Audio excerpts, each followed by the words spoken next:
The next standard in our progression is 2.md.d.10.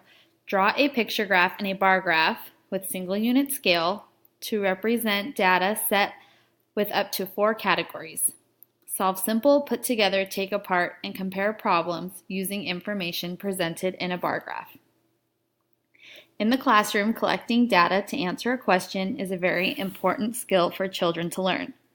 Once data has been collected, it needs to be represented by using a picture or bar graph in order to help children analyze what they have discovered.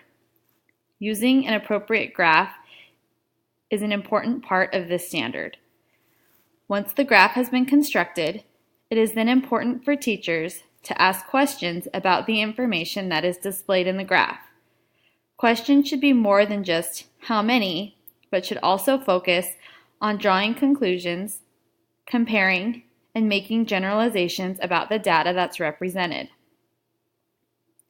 Some essential vocabulary for this standard could include words such as unit, scale, picture graph, and bar graph.